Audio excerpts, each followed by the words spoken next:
बिस्मिल्लाहिर्रहमानिर्रहीम। मैं फैसल अंसारी खुशामदीद कहता हूँ एफ एस इंटरव्यूज़ पर। शहर लाहौर में शहर चूंग में जो इंसिडेंट हुआ है, शहर लाहौर के इलाके शहर चूंग में बरकत कॉलोनी में, उसके हवाले से जितनी भी मजम्मत की जाए उतनी ही कम है। इस वक्त मेरे अकब में आप देख सकते हैं कि यहाँ पर कब्रस्तान है।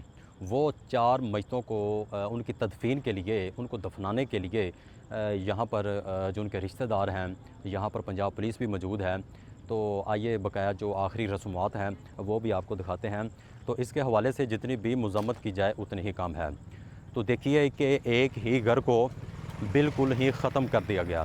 तो अहले मोहल्ला भी इस गम में बराबर के शरीक है। जिनसे भी बात की है वो कहते हैं कि ऐसा इंसिडेंट, ऐसा वाक़या नहीं होना चाहिए हमारे इस मुआशरे में। अगर इनके लिए मुकम्मल तौर पर कोई भी कानून लागू नहीं किया जाता तो इस तरह के जो मज़ीद इंसिडेंट हैं वो भी देखने को मिलेंगे। अब ये जो तदफीन के लिए जो जनाजे हैं वो कब्रस्तान में इस वक्त मौजूद है, आपको मैं साथ साथ दिखा रहा हूँ। तो जितने भी रिलेटिव्स हैं वो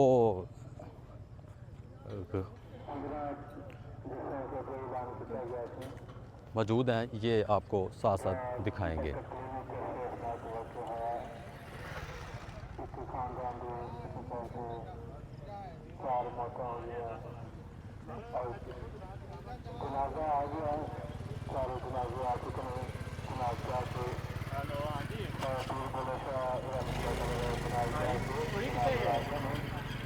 जी बिल्कुल, इस वक्त हम बरकत कॉलोनी में जो इनकी नमाज जनाजा है वो अब पढ़ी जाएगी और आखिरी रस्मात अदा कर दी जाएगी। तो ये लाहौर में एक अफसोसनाक इंसिडेंट है जो चूंग में पेश आया।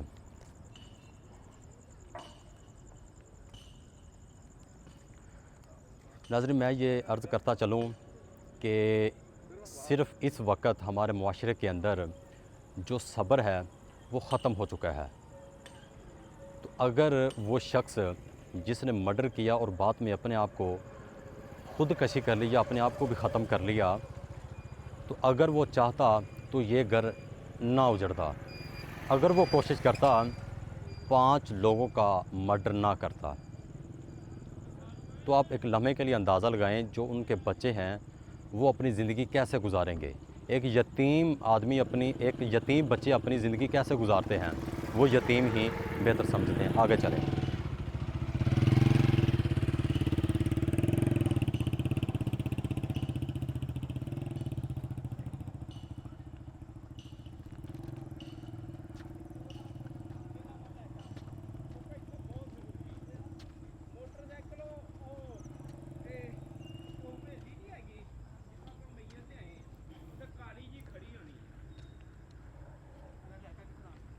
यार इत्थे बिल्कुल लाइट नहीं हैगी जनाजगढ़ दे विच।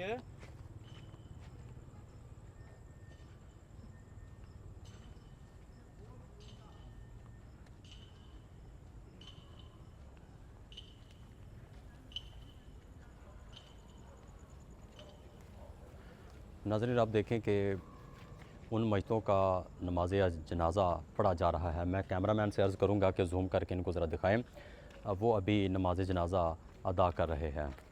तो एक लम्हे के लिए अंदाज़ा लगाएं कि एक ही घर के जब 4 लोगों का मर्डर कर दिया जाए तो अहले मोहल्ला पर क्या गुज़रेगी, उनके बच्चों पर क्या गुज़रेगी। इसके हवाले से अपनी राय से ज़रूर आगाह कीजिएगा। और अब नमाज जनाजा पढ़ रहे हैं। तो जिनके साथ गुज़री है वही जानता है कि वालिदैन जब बच्चों से जुदा हो जाते हैं तो बच्चे बड़े होकर क्या करते हैं। अगर बच्चों के जहन में ये बताया गया, बच्चों को समझाया गया, अब उनकी फ़ैमिली के ऊपर मैटर करता है कि ये दुश्मनी आगे तक चलेगी या यहाँ पर ही ख़त्म हो जाएगी। केस तो बताया जा रहा है मुसद्दक़ा ज़राए से कि यहाँ ही डेड हो चुका है। उसने जैसे ही मैं वो फुटेज या वीडियो मैं साथ नहीं लगा सकता क्योंकि यूट्यूब की पॉलिसी है, ब्लड हम नहीं दिखा सकते, ना ही कोई मैयत यहाँ दिखा सकते हैं। तो मैं इस वक्त कब्रिस्तान में मौजूद हूँ। तो नमाज जनाजा उनकी अदा हो रही है। तो एक लम्हे के लिए आप अंदाज़ा लगाएं कि बच्चे अपने वालिदैन के बगैर अपनी ज़िंदगी कैसे गुजारेंगे। वालिदैन है तो बच्चे हैं। बच्चे वालिदैन के बगैर अपनी ज़िंदगी बेहतर नहीं गुजार सकते। एजुकेशन हासिल नहीं कर सकते। कोई रिलेटिव्स होते हैं जो बच्चों की सपोर्ट करते हैं। आगे हमारे साथ आइए।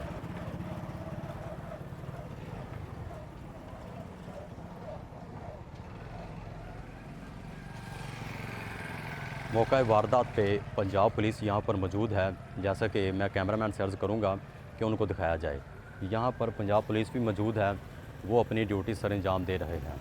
मैं एक दफ़ा फिर कैमरामैन से रिक्वेस्ट करूँगा कि एक दफ़ा नमाज जनाजा जो लोग पढ़ रहे हैं उन पर ज़रा फोकस किया जाए। तो ये अफसोसनाक इंसिडेंट है, इसके हवाले से जितनी भी मज़म्मत की जाए उतनी ही कम है। तो एक लम्हे के लिए आप सोचिए, मैं बार बार ये रिक्वेस्ट कर रहा हूँ कि बच्चे ज़िंदगी कैसे गुजारेंगे, वालिदैन के बगैर बच्चे अपनी ज़िंदगी कैसे गुजारेंगे। यह सिर्फ जो यतीम हैं वहीं इसको बेहतर तौर पर समझ सकते हैं।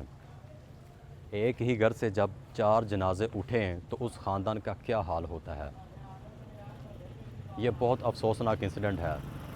तो इसमें बहुत सारे सवालात जन्म लेते हैं कि आखिर उसके पास असला घर तक कैसे पहुंच गया, कौन सी ऐसी उसके पास सिक्योरिटी थी जिसकी वजह से वो वहां पहुंचने में कामयाब हो सका।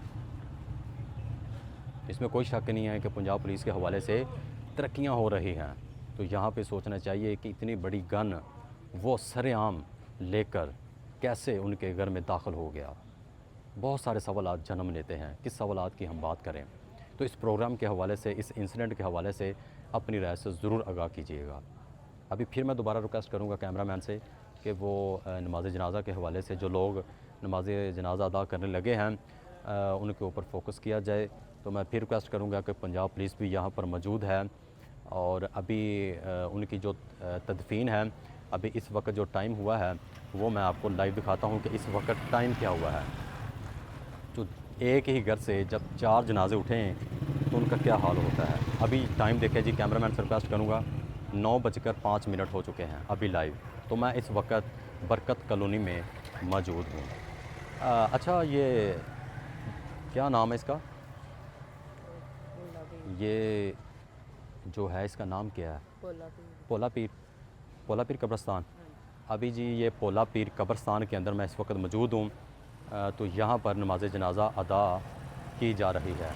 अभी आप देख रहे हैं नमाज जनाजा पढ़ रहे हैं। तो एक लम्हे के लिए अंदाज़ा लगाएं कि हम क्या कर गुज़रते हैं, हम क्या करना चाहते हैं इस मुआशरे के अंदर। हमारा ये मुआशरा, हमारी ये सोच किधर से किधर चली जा रही है। पाकिस्तान से निकल कर जब आप यूरोप में जाएंगे तो वहाँ की आप सूरत हाल देखें कि आप किसी को नाहक कत्ल कैसे कर सकते हैं। आपके पास कवानीन थे, आपके पास अदालत आपके पास मौजूद थी। अगर आपके पास कोई बुरा हुआ था या ससुराल वालों ने आपके साथ कोई जुल्म किया था तो आपके पास पंजाब पुलिस आपके पास मौजूद है, आपके पास अदालतें मौजूद हैं। तो आपने कानून का सहारा क्यों लिया? ये इतना बड़ा स्टेप आपने क्यों लिया? आप लम्हे के लिए आपने ये नहीं सोचा कि जो मुसद्दक़ा ज़राए से बताया जा रहा है कि उसने कोई उसका बीवी के साथ, वो कह रहा था कि मैं बीवी को मेरे साथ भेजो, को इस तरह की इन्फॉर्मेशन सामने आ रही है। अहले मोहल्ला वाले जो लोग थे वो यही कह रहे थे ये बहुत बुरा हुआ है, ये हादसा बहुत बुरा हादसा हुआ था, इस तरह का हादसा नहीं होना चाहिए। तो जो अहले मोहल्ला, अहले इलाके वाले जो लोग हैं वो भी गम में बराबर हैं। वो भी कह रहे हैं कि ये अफसोस हुआ है, इसके हवाले से मज़म्मत ही कर सकते हैं। तो चीखो पुकार जब एक घर से उठती है, निकलती है, तो आप ये बताएं कि वो आलम कैसा है, वो आलम क्या होगा।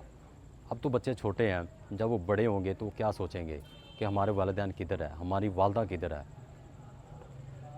तो ये इतना बड़ा स्टेप कैसे उसने ले लिया, या इसके पीछे भी कोई राज है। जो मेरे पास इन्फॉर्मेशन थी वो मैंने आप तक पहुंचा दी है। मज़ीद जो इन्फॉर्मेशन आई मेरे पास वो भी मैं आपको बताता चलूं कि उनको फायर कहाँ कहाँ लगे हैं, वो भी मैं आप तक पहुंचाने की कोशिश करता हूं कि उनकी जो बॉडी है, उनकी बॉडी के पार्ट में कहाँ कहाँ उनको फायर लगे हैं, वो मैं अभी आपको कंफर्म करके बताता हूं कि वो क्या क्या है। अभी मैं रिपोर्ट आपके सामने अर्ज़ करने चला हूँ। यह मुसद्दक़ा ज़राए की जानिब से ये पोस्ट की गई है कि चूंग में 4 अफराद के जाब बहक होने का मामला।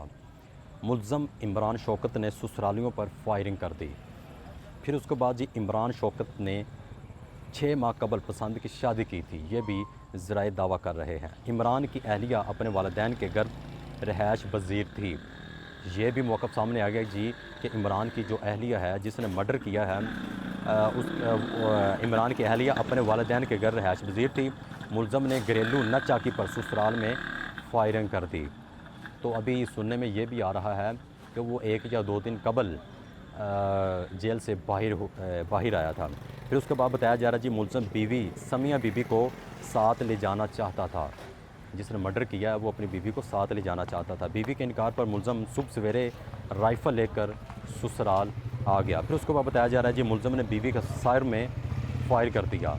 मुलज़म ने बीवी का सर पर फायर कर दिया। ससुर अली को छाती में गोली मारी। ससुर अली को छाती में गोली मारी। फिर बताया जा रहा है जी साले ज़ीशान खान को कमरे में फायर मारा गया। जो उसका साला था, ब्रदर इन लॉ था, उसको कमरे में जाकर फायर मारा गया। सास शुमाइला बीबी भी फायरिंग से जा बहक हो चुकी है। फायरिंग के बाद मुलज़म इमरान शौकत ने भी खुदकशी कर ली।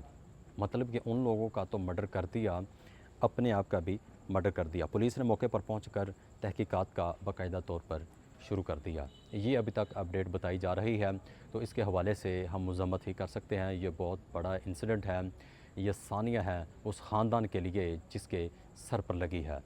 जिसके सर पर चोट लगी है वही दर्द जानता है। अपने मेज़बान फैसल अंसारी को, कैमरामैन सदाम अंसारी के साथ इजाज़त दीजिए।